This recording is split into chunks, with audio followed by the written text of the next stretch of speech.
త్రేతాయుగంలో ఉన్నాడు, కృతయుగంలో లేదా? శతకంలో ఉన్నాడు, కృతలు లేదా? యుగాల పర్యంతంగా ఇది ఆంధ్రజాతి, ఇది ఆంధ్రజాతి. ఇలా కొంచెం బీపీ షుగర్ ఎక్కువైపోయి, కొలెస్ట్రాల్ కూడా ఎక్కువైపోయి, తిన్నది అరక్క ఆంధ్రప్రదేశ్ తెలుగునాడుగా మార్చాలి. సుగ్రీవుడు తెలుగునాడు ఎతకమన్నాడా, ఆంధ్రాలో ఎతకమన్నాడా? మరి రామాయణ కాలం నుంచి ఉన్న ఆంధ్ర జాతి నువ్వు మారుస్తావా? మార్చమని చూద్దాం.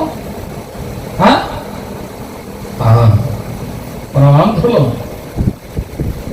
ఇప్పుడు ఆంజనేయ స్వామి వారు గమ్మున కూర్చోమని ఏం మాట్లాడు, కళ్ళు మూసుకొని జపం చేసుకుంటారు, రామనామం చెప్పి ఏం పట్టించుకుంటారు. అప్పుడు జాంబవంతుడు ఒక్కొక్కడికి అడుగుతున్నాడు.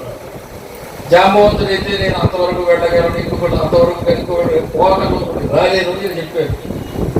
అప్పుడు జాంబవంతుడు ఏమన్నాడంటే, పొయ్యి రాగలిగిన వాడు ఇక్కడే ఉన్నాడన్నా, వాడికి సంగతి తెలియదు. పరమా నీవు వీరుడివి, పరాక్రమవంతుడివి, బలశాలివి, సకల దేవి దేవతల అనుగ్రహం ఉన్నవాడివి. పరమా నువ్వు నిలబడు, నువ్వు నీ శక్తిని ప్రదర్శించు, నీకు తెలియదు. నువ్వు అన్నబిడ్డ బ్రహ్మాండాలను వ్యాపించేటువంటి శక్తులు నీకున్నాయి. నీకు అష్ట విద్యలు నీకు వచ్చు, అష్టసిద్ధులు నీకు వచ్చు. కాబట్టి లేచి నిలబడని చెప్పి ఎప్పుడైతే జాంబవంతుని మిగతా వాళ్ళు ఆయన పొగుడుతూ స్తోత్రం చేశారో, కూర్చోండి ఆంజనేయ స్వామి పెరిగిపోతున్నాడు. గుర్తు చేశారు కదా, గుర్తు చేస్తే ఇంకా ఆగడం.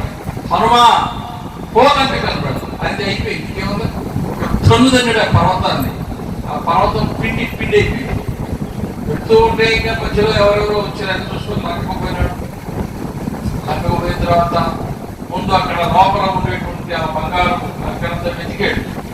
వెతికితే వాళ్ళంతా తాగి పడిపోయినారు, వారి వ్యవసాయం లేదు, ఒంటి మీద కొట్టలేదు, రాక్షస జాతి, వాళ్ళకి సంస్కారం అట్లాంటి దృశ్యాలతో చూచాడు. లంక బంగారుది, అవునా? చూస్తే అంత గొప్పగా ఉందో, లోపలికి పోతే